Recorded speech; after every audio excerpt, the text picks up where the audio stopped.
शांति। आज 15 दिसंबर 2025 सीजन की अव्यक्त मुरली को हम रिवाइज कर रहे हैं। ये मुरली का रिवाइज डेट है 15 दिसंबर 2006। तो लगभग 20 साल पहले की मुरली है। बहुत पावरफुल मुरली है। बहुत लोगों की रिक्वेस्ट थी कि आप सीजन की मुरलियों को भी रिवाइज करें, तो उसके ऊपर चिंतन सुना रहे हैं। समय जितना मिलता है उतना हम निकालते हैं। वैसे तो ये मुरली जब हुई थी उस वक्त भी बाबा के सामने थे, क्योंकि बड़ी दादी की तबीयत ठीक नहीं थी और दो दादियाँ अहमदाबाद में थे, इसलिए अच्छी तरह से याद है। तो ड्रामा प्लान अनुसार कल जब ये व्यक्त मुरली चल रही थी, तब हम गोवा में भट्टी करके ट्रेन में से उतरे शाम को। सोचा बाबा से दृष्टि लेके फिर जर्नी चालू करें, लेकिन बस कार नहीं आई। फिर ऑटो रिक्शा करके पूरा ट्रैफिक में अटके रहे, तो पूरी मुरली ऑटो रिक्शा में ही सुनी है। लेकिन इतना पावरफुल लगा, बाबा ने इतना अच्छा अनुभव कराया। ये अनुभव हो रहा था कि आप कितने भी आवाज के बीच में हो, ट्रैफिक में हो, अगर शरीर से डिटैच होने का अनुभव है और बहुत काल का अभ्यास है, तो बाबा आपको भरपूर कर देता है। इट डजेंट मैटर आप कहाँ पर हो। तो मुरली 3 शब्दों में रैप अप कर सकते हैं: स्मृति स्वरूप, समर्ति स्वरूप और अनुभव स्वरूप। इसमें पूरी मुरली आ जाती है। बहुत गहरी मुरली है। मुझे लगता है बार बार पढ़ना चाहिए ये मुरली। बाबा ने बहुत, महाराष्ट्र में जो कहावत है निर्वाणीचा इशारा, माना अंतिम इशारा दिया है। देखो, ये 20 साल पहले बाबा ने बताया था। आज ये कितना रिलेवेंट है, ऐसे लगता है अभी अभी बाबा की सभी बातें धारण करें। तो बाबा ने आज की मुरली में बहुत सारे टेक होम दिए हैं। मुझे तो बहुत वंडर लगता है, बाबा के बच्चे जबरदस्त अभी पुरुषार्थ कर रहे हैं। जिस तरह से हमने अभी भट्टी लिया गोवा में, गोवा के वेंगुर्ला में। वेंगुर्ला एक पोर्ट है, बंदर है, जहाँ पहले शिप्स आते थे। और हमारे इंडियन कैप्टन सुनील गावस्कर का गांव है। बहुत सुंदर बाबा का सेंटर है। तो गोवा, सिंधुदुर्ग और रत्नागिरी के कुमार, विशेष कुमार, अदर कुमार, इनकी भट्टी थी। मैंने देखा बहुत अच्छा पुरुषार्थ कर रहे बाबा के बच्चे, और सबका लक्ष्य श्रेष्ठ है। और बाबा सबको अच्छा अनुभव भी कराते हैं भट्टी में। तो हर एक स्थान पर मैं ये बाबा के बच्चों की विशेषता देखता हूँ। इसके पहले हम मैसूर में थे, उसके पहले हम फरीदाबाद में थे, उसके पहले सोनीपत में थे। तो हर स्थान पर हम देख रहे हैं। अभी हम जाने वाले हैं मधुबन में, ट्रेनिंग है 19 से 23 को, नेशनल ट्रेनिंग है विहासा का। तो पूरे भारत से विहासा सीखने के लिए, ट्रेन द ट्रेनर्स प्रोग्राम के लिए भाई बहने आ रहे हैं। तो उसके बीच में थोड़ा समय था, तो मैंने कहा ये मुरली को हम रिवाइज करें। ये मुरली को बार बार पढ़ना चाहिए, इतनी पावरफुल मुरली है। देखो, बीइंग अ ट्रेनर हमने सुनाया था आपको कि लोग अभी सुनना नहीं चाहते, क्योंकि बहुत सुन चुके हैं। पहले कहते थे सुनना नहीं चाहते, देखना चाहते, आज बाबा ने उसके एक स्टेप आगे गया। बाबा ने कहा सुनना भी नहीं है, देखना भी नहीं है, अनुभव करना चाहते हैं। और दूसरों को अनुभव वही कर सकता है जो खुद अनुभवी हो। तो इसको बहुत अच्छी तरह से चेक करना। मुझे बहुत बी के भाई बहने भी कहते हैं भाषण करने वाले बहुत है, ये केवल बोलते रहते हैं। जो भी मुरली सुनाते हैं या क्लासेस करते हैं, कहते हैं ये केवल बोलते हैं, इनसे वो भाषणा नहीं आती है, या ये अनुभव नहीं करा पाते हैं योग में जो बाबा चाहता है। तो बीके भी ये अभी कहने लगे हैं कि हमको अनुभव चाहिए। इसलिए मुझे ऐसे लगता है हर स्थान पर देखो, ये जो सीजन है दिसंबर का, ये बहुत हेल्दी सीजन होता है। हालांकि नॉर्थ साइड में बहुत ठंडी रहती है, हमारे इधर मुंबई में कोई ठंडी नहीं रहती है। टेम्परेचर बहुत प्लेजेंट रहता है हमारे लिए, तो हिल स्टेशन जैसे हो जाता है। मुंबई एक्चुअली समुंदर किनारा है, लेकिन इतनी ठंडी नहीं जैसे नॉर्थ में होता है। तो इसमें अग्नि हमारा अच्छा रहता है, भूख भी अच्छी रहती है, तो हेल्थ ओवरऑल अच्छी रहती है, अनलेस आपको ठंडी से कोई तकलीफ हो तो मैं देख रहा हूँ बाबा के बच्चे बहुत उमंग उत्साह में बहुत अच्छा पुरुषार्थ कर रहे हैं। मुझे लगता है ऐसी मुरलियों को लेकर ग्रुप में बैठ जाना चाहिए और भट्टियां करनी चाहिए, तपस्या करनी चाहिए, संगठन में बैठ के सबके विचारों को सुनना चाहिए। ये हमारी बड़ी दादी ने चालू किया था मधुबन में। मुझे वो आज भी याद है, क्योंकि one of the best memories of Madhuban में ये चला गया है। और एक एक को जब हम सुनते हैं तो वंडर खाते हैं कि क्या अनुभव है इस आत्मा के पास। और गुप्त है क्योंकि वो सुनाया नहीं, जब पूछा तब सुनाते हैं, तब पता चलता है। तो मुझे ऐसे लगता है अनुभवों की लेन देन होनी चाहिए, अभी इसको बढ़ाना चाहिए। केवल कुछ लोग ही हमेशा सुनाते रहते हैं, हर एक से बाबा का अनुभव सुनना चाहिए। और ग्रुप डिस्कशन करके हम संगठन में एक संकल्प में स्थित हो जाना चाहिए, क्योंकि एक संकल्प की ताकत होती है। पावर ऑफ वन थॉट कहते हैं। एक थॉट रिपल्स क्रिएट कर सकता है, वेव्स तरंगे क्रिएट कर सकता है। मैं तो क्वांटम फिजिक्स भौतिक शास्त्र की भाषा में कहूंगा। देखो आजकल के साइंटिस्ट भी ये बात कहने लगे हैं, कितनी बड़ी बात है। माना जब साइंटिस्ट गहराई में जाते हैं, माना साइलेंस में जाते हैं, तो वो भी आध्यात्मिकता का अनुभव करते हैं, क्योंकि वो एकदम एकाग्र हो जाते हैं। तो एक क्वांटम फिजिसिस्ट ने कहा when you think universe moves. अभी कितनी बड़ी बात है, जब हम एक संकल्प करते हैं तो पूरा यूनिवर्स जो है वो हिल जाता है। अभी ये बहुत बड़ी बात है। आप इसको महसूस कर रहे हो कि नहीं मैं नहीं जानता हूँ, लेकिन कल्पना करो आप जहां पर भी बैठे हो, केवल एक थॉट क्रिएट करो तो पूरा विश्व हिल सकता है। ये एक थॉट की ताकत है। अगर आपने उसको महसूस किया इस ताकत को, क्यों बाबा कहता है कि बाप के लिए विनाश माना सेकंड का काम है।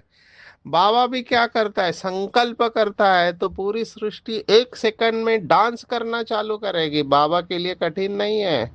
लेकिन बाबा यूनिवर्स के नियमों को वायलेट नहीं करता। अगर बाबा करेगा तो पूरा बिल बाबा के ऊपर आ जाएगा। तो बाबा कहता है ये सब ड्रामा प्लान अनुसार होता है। जैसे मैं अभी स्टडी कर रहा था टेक्टोनिक प्लेट्स के बारे में, कि भारत में आई एम एक्सपेक्टिंग भूकंप। तो मैं टेक्टोनिक प्लेट्स के बारे में देख रहा था, तो भारत का जो हिमालयन बेल्ट है और उधर की एक प्लेट है, और ऊपर यूरेशियन प्लेट, ये दो प्लेट, प्लेट माना वो कोई हमारी खाने की प्लेट नहीं होती, ये किलोमीटर्स तक होती है, हजारों किलोमीटर्स के टुकड़े होते हैं जो जमीन के नीचे है। और अगर वो घर्षण करते हैं तो वहां पे एपिसेंटर होता है भूकंप का, और वो बहुत जबरदस्त जबरदस्त एनर्जी भेजते हैं ऊपर की तरफ, जब सब कुछ हिलने लगता है, क्योंकि ये हजारों किलोमीटर वाली टेक्टोनिक प्लेट्स एक दूसरे के ऊपर टकराती है।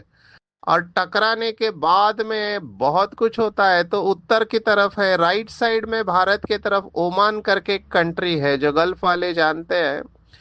तो वहां पर भी एक प्लेट है, अगर वो हिली तो जो सुनामी आएगी वो 2-3 घंटे में भारत के पश्चिम जो किनारा है उसके ऊपर हिट करेगी। लेफ्ट साइड में जावा सुमात्रा या अंडमान, अंडमान और सुमात्रा जो आइलैंड है वो, वहां पे प्लेट है। तो वो अगर हिट करती है तो वहां से सुनामी 2-3 घंटे में वो ईस्टर्न समुंदर का किनारा, ये सब पानी में जा सकते हैं। हम नहीं जानते आगे क्या होने वाला है। लेकिन मैं आपको बता रहा हूँ, ये हलचल होती है अंदर धरती के अंदर। अब ये हलचल क्यों होती है, इसके पीछे बहुत सारे कारण हैं, मैं उसमें नहीं जाऊंगा। लेकिन मैं यही कह रहा हूँ, ये प्रकृति की हलचल, जिसको साइंटिस्ट कहते हैं टेक्टोनिक प्लेट्स, प्लेट होती है जमीन के नीचे हजारों किलोमीटर जो एक दूसरे के ऊपर टकराती है, उससे तरंग पैदा होती है। तो वो भी वेव्स है, तरंग है, जिससे भूकंप आता है। और उसका स्केल होता है जिसको रिश्टर स्केल कहते हैं। अगर वो 7 के ऊपर बहुत डेंजरस माना गया है, माना 8, कोई भी बिल्डिंग बचने के चांसेस नहीं आजकल। हालांकि सभी बिल्डिंग और रेरा स्केल करके और लिखते हैं, सिविल इंजीनियर रेरा अप्रूव्ड, माना भूकंप अप्रूव्ड। लेकिन 8 के बाद वाला भूकंप कौन सी बिल्डिंग को खड़ा रखेगा मैं नहीं जानता हूँ। जिस तरह से बाबा ने हमको बताया हुआ है, और 2026 का साल है, हम नहीं जानते क्या होने वाला है। लेकिन इतना मुझे अंदर से फील हो रहा है कि ये जो तीव्रता की बात आज की मुरली में आई तो मुझे बहुत क्लिक हुआ। ये मैंने कहा ये बात बाबा बिल्कुल ठीक कह रहा है। क्योंकि उस समय हम कुछ नहीं कर पाएंगे, उस समय बहुत निगेटिव वाइब्रेशन होंगे, डर का माहौल होगा। अभी जब सब कुछ ठीक है, अभी हमको 20 नाखून का जोर लगाना चाहिए। और ये सहारे तो छोड़ ही दो, मैं कहता हूँ जिसको अपना सहारा बना लिया है विनाशी, कोई देहधारी व्यक्ति वस्तु, उसको छोड़ दो, कुछ भी साथ में नहीं आने वाला है। इसको रियलाइज करो, ये सेल्फ रियलाइजेशन की बात है। अभी हम ये फील कर पा रहे हैं अपने बुद्धि से कि क्या क्या हो सकता है, हो रहा है। क्योंकि मैं जिस तरह से लोगों से मिल रहा हूँ, जिस तरह से मुझे 2 दिन में मैसेजेस आए बीके भाई बहनों के, तो मैं भी हैरान हो गया, ये इतने पुराने बाबा के बच्चे इतना हलचल में क्यों है।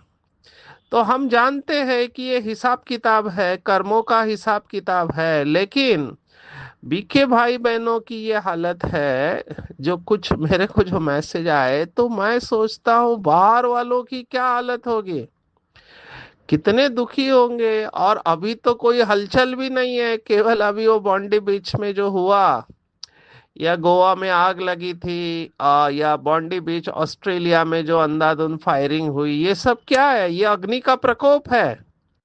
अग्नि ये कनेक्टेड है, ये इच्छाओं की अग्नि, स्थूल अग्नि और क्रोध की अग्नि, ये सब कनेक्टेड है। ये अग्नि तत्व का प्रभाव है, कभी जल तत्व का प्रभाव, कभी अग्नि तत्व का प्रभाव, ये सब अति में जाएंगे। हम तो इधर भारत में बैठे हैं, हमको नहीं फील हो रहा है उधर यूक्रेन में या गाजा पे क्या हो रहा है। बेचारे भाई बहने, मेरे को बहुत रहम आता है कि वो कैसे रहते होंगे डर में, कभी कौन सा मिसाइल आके गिरेगा कोई भरोसा नहीं है। तो कितना डर में जी रहे होंगे वहां पे। वॉर जोन में रहने वालों की हालत बहुत खराब होती है। तो हमारा कर्तव्य है केवल अपने को ही स्टेबल नहीं रखे, लेकिन दुनिया वालों को भी डर से मुक्त करे।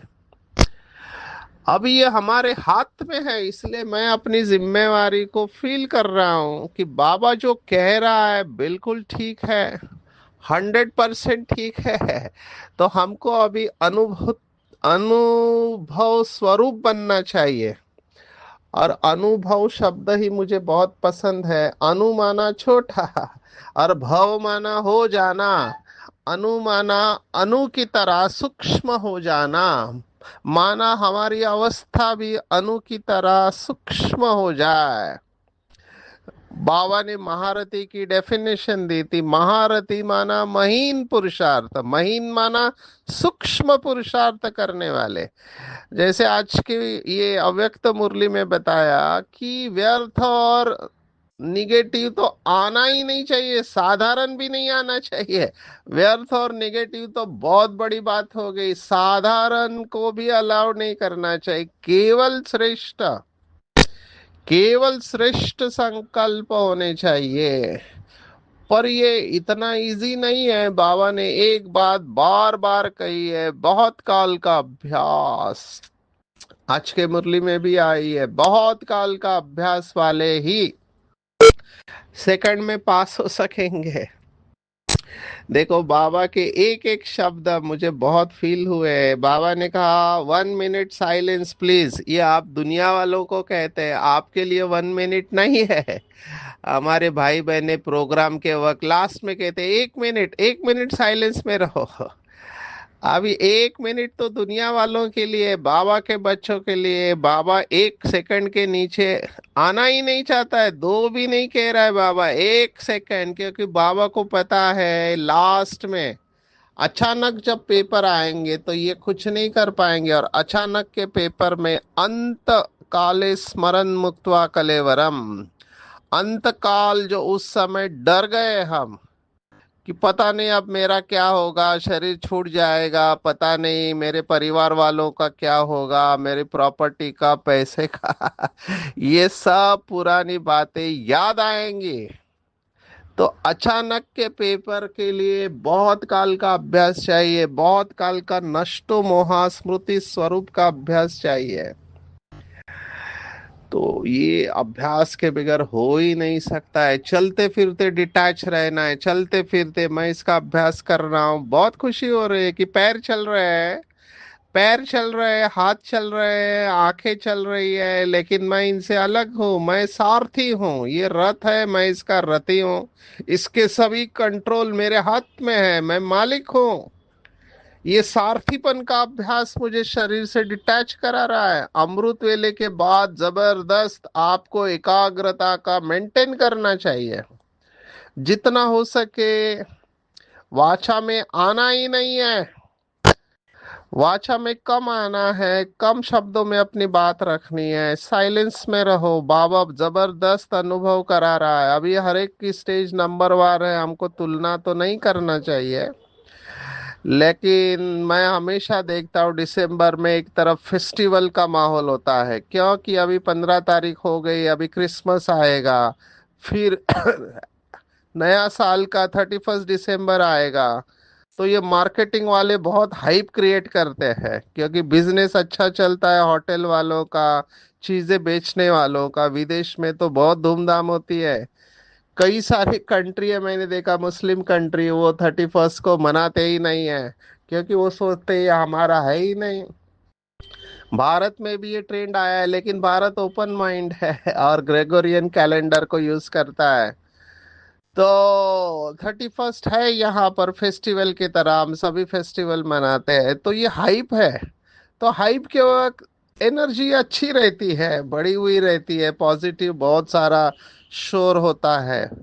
लेकिन इसको मेंटेन करना है, क्योंकि अंग्रेजी में कहावत है what goes up must come down. First week of January में हम कितने एक्सीडेंट्स देखते हैं, शराब पी के गाड़ी चलाने वाले। और नॉर्थ में जैसे कोहरा आता है, उसके वजह से भी, फॉग की वजह से भी एक्सीडेंट होता है। तो ये ऊपर नीचे तो दुनिया में चलता रहेगा। मुझे बाबा के हर बात को अपने चेहरे और चलन के द्वारा प्रत्यक्ष करना है। हर सब्जेक्ट में बाबा ने कहा है, ज्ञान की पॉइंट्स वर्णन करना। बाबा ने देखो क्या कहा, वो तो बाहर के स्पीकर भी बहुत स्पीच कर लेते हैं, लेकिन हर पॉइंट का अनुभवी स्वरूप बनना, ये है ज्ञानी तू आत्मा। हर पॉइंट का अनुभवी स्वरूप बनना। एक मुरली में बाबा ने कहा था पॉइंट को पॉइंट बन के यूज करो। कई लोग केवल बोलते रहते हैं, बोल बोल बोल, केवल बोलते रहते हैं, इसको ऐसा करना चाहिए, उसको वैसा करना चाहिए, इसको ये नहीं करना चाहिए, उसको वो नहीं करना चाहिए। कितना एनर्जी दूसरों के ऊपर फोकस है। मैं तो महसूस करता हूँ ज्ञानी तो आत्मा, योगी तो आत्मा अपनी गुफा में, अंतर्मुखता की गुफा में एकाग्र रहेगी। वो किसी के भी ड्रामा में इंटरफियर नहीं करेगी। इसको अंडरलाइन करना। क्योंकि कई आत्माएं अपना अनादि पार्ट प्ले करने वाले हैं। क्योंकि उनको वो पार्ट मिला हुआ है तो वो अपना पार्ट प्ले करेंगे। आपको किसी के पार्ट से डिस्टर्ब नहीं होना चाहिए। न डिस्टर्ब होना है, न डिस्टर्ब करना है, न प्रभाव में आना है, न किसी को प्रभावित करना है। अपने शक्ति स्वरूप में स्थित हो जाओ। बाबा ने कहा योग लगाने वाले बहुत है, योग में बैठने वाले भी बहुत है, लेकिन योग का अनुभव अर्थात शक्ति स्वरूप बनना, देखो बाबा बहुत क्लियर है। योग का अनुभव अर्थात शक्ति स्वरूप बनना। और शक्ति स्वरूप की परख क्या है, कैसे पता चले? कोई कहता है मेरा तो बहुत अच्छा योग लगता है, परख क्या है? अगर आपका योग अच्छा है तो जिस समय जिस शक्ति की आवश्यकता है उस समय उस शक्ति को आह्वान कर निर्विघ्न स्वरूप बन जाए। ये परख है। माना योग की परख है, शक्ति और शक्ति की परख है। अगर आपके अंदर ये है तो समय पर आपको वो शक्ति याद आएगी और उस शक्ति के वजह से आप निर्विघ्न विजयी बन जाओगे। एक होता है विजयी लेकिन विघ्न के साथ विजयी, बहुत परेशान होके लास्ट में विजय बनते हैं, वैसे नहीं। निर्विघ्न विजय, सहज विजय। बाबा ने देखो क्या कहा आगे, अगर एक भी शक्ति की कमी है, एक भी कमी है, वर्ण नहीं लेकिन स्वरूप नहीं है, तो समय पर धोखा खा सकते हैं और खाते भी है। राइट टाइम राइट पावर याद आनी चाहिए। बाबा ने उदाहरण दिया है, कॉमन एग्जाम्पल है और क्लासिकल एग्जाम्पल है। या तो आप सहन करते हो या तो सामना करते हो, लेकिन कहाँ सहन करना है और कहाँ सामना करना है, इसके लिए परखने की शक्ति चाहिए। जहाँ सहन करना चाहिए माना चुप रहना है, वहां आपने बोला तो भी गड़बड़। जहाँ बोलना चाहिए वहां चुप रहे तो भी गड़बड़ है। तो ये बुद्धि का खेल है। योग माना क्लीन और clear intellect.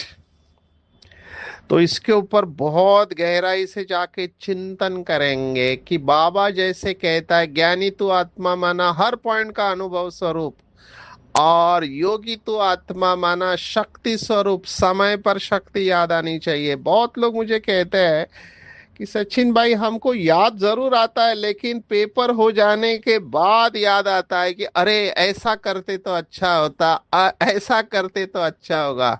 Spontaneous right action नहीं है, स्पॉन्टेनियस राइट एक्शन। अभी उसके लिए बहुत प्रेजेंस ऑफ माइंड चाहिए, मल्टीपल पावर्स चाहिए, अनुभव भी काम करता है। लेकिन मैं रूल ऑफ थंब आपको बता रहा हूँ।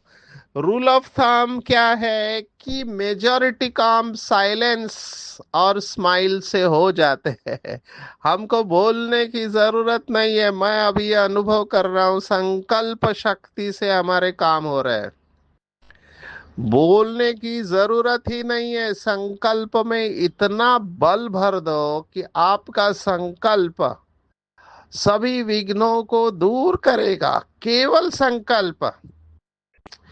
ये कैसे काम करता है, जैसे डैम में, वो डैम का आपने अभी देखा है कभी, दरवाजा खोलते डैम का तो जो पानी आता है फोर्स से, वो उसके रास्ते में जो चीज आती है उसको उड़ा के लेके जाता है। दैट डैम का वाटर, डैम इट, वो इतना फोर्सफुल होता है कि रास्ते में किसी कोई ताकत नहीं किसी की उसको रोकने की। कुछ ऐसा ही ये संकल्प का फोर्स है। अगर श्रेष्ठ और दृढ़ संकल्प है तो कोई भी विघ्न आपको रोक नहीं सकता है। इसके ऊपर भी चिंतन करेंगे। चारों ही सब्जेक्ट में हम स्मृति स्वरूप है तो उसकी निशानी है, चार सब्जेक्ट की चार निशानी बाबा ने दी है।